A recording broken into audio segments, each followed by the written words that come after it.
আসসালামু আলাইকুম, সকলকে আমন্ত্রণ আনন্দ টিভি সংবাদে। আপনাদের সঙ্গে আছি আমি মোস্তফা কামাল তোহা। এদিকে সিলেটের এমসি কলেজ ছাত্রাবাসে গৃহবধূ গণধর্ষণের ঘটনায় প্রধান আসামি সাইফুর ও তার সহযোগী অর্জুনকে গ্রেফতার করেছে পুলিশ।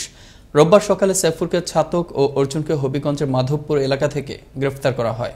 পুলিশ জানায়, শুক্রবার এমসির ক্যাম্পাসে গৃহবধূ ধর্ষণের ঘটনার পরপরই আসামি সিলেট থেকে পালিয়ে যায়।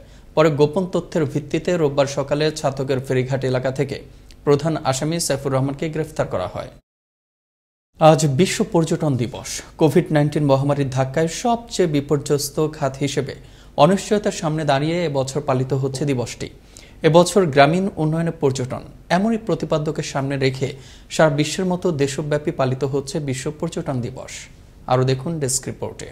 লিকেজ থেকে বিপুল পরিমাণ গ্যাসের অপচয় হচ্ছে গাজীপুরে। গাজীপুর থেকে উত্তরবঙ্গের তিতাস গ্যাসের সঞ্চালন লাইনের একাধিক লিকেজ থেকে দীর্ঘ 10 বছর ধরে বের হচ্ছে এই গ্যাস।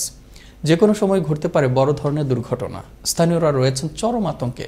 স্থানীয়রা বারবার অভিযোগ করলেও কোনো প্রতিকার না পাওয়ায় ক্ষুব্ধ তারা। গাজীপুর জেলা প্রতিনিধি জসিমউদ্দিনের প্রতিবেদন, জানাচ্ছেন ফয়সাল মাহমুদ।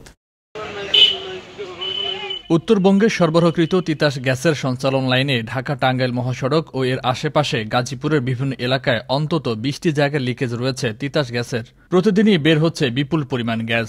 স্থানীয়দের অভিযোগ, একদিকে গ্যাসের অপচয় হচ্ছে, অপরদিকে বসতবাড়িতে রান্নার জন্য পর্যাপ্ত গ্যাস পান না তারা। গাজীপুর সিটি কর্পোরেশনের 16 নম্বর ওয়ার্ড রওশন সড়ক প্রায় 2 কিলোমিটার এলাকায় গ্যাস লাইন লিকেজ হয়েছে 10 বছর ধরে। এ অবস্থায় সবার মধ্যে আতঙ্ক বিরাজ করছে। গাজীপুরে প্রায় 40,000-এর বেশি অবৈধ গ্যাস সংযোগ দেওয়া হয়েছে। প্রতিটি সংযোগের জন্য নেওয়া হয়েছে 30 থেকে 60,000 টাকা, আর মাসে বিল তোলা হচ্ছে 500 টাকা করে। সেই হিসেবে অবৈধ গ্যাস সংযোগের মাধ্যমে প্রতি মাসে কোটি কোটি টাকা হাতিয়ে নিচ্ছে প্রভাবশালী একটি চক্র। বৃষ্টি নামলে বুদবুদ করে গ্যাস ওঠে।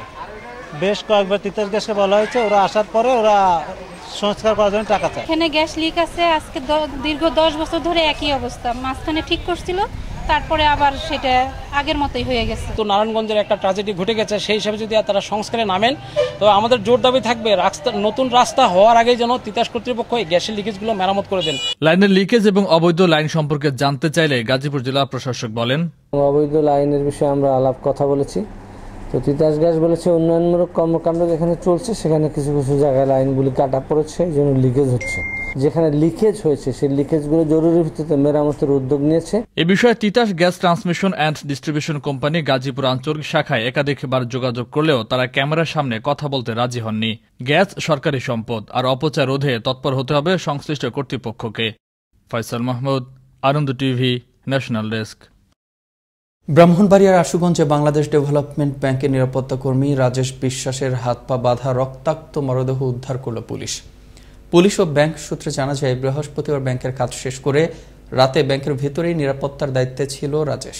শনিবার রাতে ব্যাংকের একজন কর্মকর্তা ব্যাংকের ভেতরে যাওয়ার জন্য দরজায় ডাকাডাকি করেও কোনো প্রকার সাড়া পাচ্ছিলেন না। পরে তার পুলিশকে খবর দিলে পুলিশ এসে দরজা ভেঙে ভেতরে ঢুকে রাজেশের হাত পা বাঁধা রক্তাক্ত মরদেহ দেখতে পায়। ঘটনাস্থল পরিদর্শন করেন পুলিশ সুপার আনিসুর রহমান। পুলিশে জনতা, জনতাই পুলিশ, এমন স্লোগানকে সামনে রেখে অনুষ্ঠিত হল নারায়ণগঞ্জের রূপগঞ্জ থানা পুলিশের ওপেন হাউস ডে। রূপগঞ্জ থানার প্রাঙ্গণে আয়োজিত এই অনুষ্ঠানের উন্মুক্ত আলোচনায় বক্তব্য রাখেন সকল শ্রেণী পেশার মানুষজন। রূপগঞ্জ থানা অফিসার ইনচার্জ মাহমুদুল হাসানের সভাপতিত্বে প্রধান অতিথি হিসেবে উপস্থিত ছিলেন নারায়ণগঞ্জ জেলার অতিরিক্ত police super TM. Mosharraf Hossain. শনিবার সন্ধ্যা থেকে রোববার সকাল 9টা পর্যন্ত 433 মিলিমিটার বৃষ্টিপাত রেকর্ড করেছে রংপুর আবহাওয়া বিভাগ, যা বর্ষাকালের 24 ঘন্টার বৃষ্টিপাতের চেয়েও অনেক বেশি।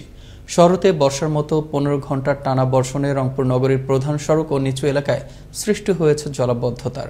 এতে ভোগান্তিও বেড়েছে নগরবাসীর। সন্ধ্যা থেকে শুরু হয়ে এখন পর্যন্ত প্রচুর পরিমাণে শুধু বৃষ্টি। এত অসুবিধার ভিতরে এক গলা পানি পর্যন্ত কোনো রান্দাবাড়ি কিছুই করতে পারতেছে না, করি নাই দড়ি নাই কিছুই নাই। যোগাযোগ ও যাতায়াত ব্যবস্থার অভাবে সীমাহীন দুর্ভোগ আর ভোগান্তি নিয়ে বছরের পর বছর চলাচল করতে হয় ময়মনসিংহের হালুয়াঘাট উপজেলার 3 নং কৈচাপুর ইউনিয়নের 13টি গ্রামের প্রায় 15,000 মানুষজনের। দেশে যখন যোগাযোগ ব্যবস্থায় ঘটছে নতুন বিপ্লবের, সেখানে ময়মনসিংহের কৈচাপুরের যোগাযোগ ব্যবস্থা দেখে মনেই হয় না দেশের কোনো সড়কের চিত্র এটি। ময়মনসিংহের হালুয়াঘাট থেকে ওমর ফারুক সুমনের পাঠানো তথ্য ও ভিডিও চিত্রে দেখুন ডেস্ক রিপোর্ট। উপজেলার সবচাইতে অবহেলিত একটি ইউনিয়ন হচ্ছে কৈচাপুর। ইউনিয়নের মূল প্রাণকেন্দ্রে অবস্থিত ইউনিয়ন পরিষদ, উচ্চ বিদ্যালয়, মাদ্রাসা, ভূমি অফিস সহ বেশ কিছু প্রতিষ্ঠান। বর্ষাকাল শুরু হলেই ইউনিয়নটির মূল কেন্দ্রবিন্দু সহ প্রত্যেকটি গ্রামের খেটে খাওয়া মানুষের চলাচল করতে হয় চরম দুর্ভোগ নিয়ে, যেন ভোগান্তির শেষ নেই। রাস্তাঘাট খুব খারাপ রাস্তা, প্রমাণ বেদর না। আমরা শুনি যে এই রাস্তা হবে যে 5 তারিখে কাজ ধরবে, 10 তারিখে কাজ ধরবে, সামনের শুকনা হলে কাজ ধরবে, কিন্তু আমরা এই দুর্ভোগ কখনো শেষ হয় না। আমরা দুর্ভোগের শিকার, আমরা একটা সমস্যার বশবর্তী আছি। বর্তমানে আমরা আমাদের সমস্যার সমাধান চাই। 19টি গ্রামের 50 কিলোমিটার কাঁচা রাস্তা দীর্ঘদিনেও সংস্কার বা পাকা না হয় এর প্রভাব পড়েছে শ্রমজীবী মানুষ সহ প্রতিটি ক্ষেত্রে। কৈচাপুর ইউনিয়নে 19টা গ্রামে প্রায় 50 কিলোমিটার কাঁচা রাস্তা আছে। আমি মনে করি অতি গুরুত্বপূর্ণ একটা রাস্তা, এটাই যেহেতু হয় নাই, তা বাকি রাস্তাগুলো কি হইতে পারে। এমত অবস্থায় কাঁচা সড়কগুলো সংস্কার করে দুর্ভোগের হাত থেকে রক্ষা করার দাবি স্থানীয়দের। শামীম আল জাবের, আনন্দ টিভি, ন্যাশনাল ডেস্ক। এই ছিল এখনকার মতো। আনন্দ টিভির সংবাদ দেখুন প্রতিদিন বিকেল 5টা 30 এবং রাত 9টা 30। করোনা থেকে আপনি এবং আপনার পরিবারকে সুরক্ষিত রাখতে স্বাস্থ্যবিধি মেনে চলুন। আনন্দ টিভির সঙ্গে থাকার জন্য সকলকে অসংখ্য ধন্যবাদ।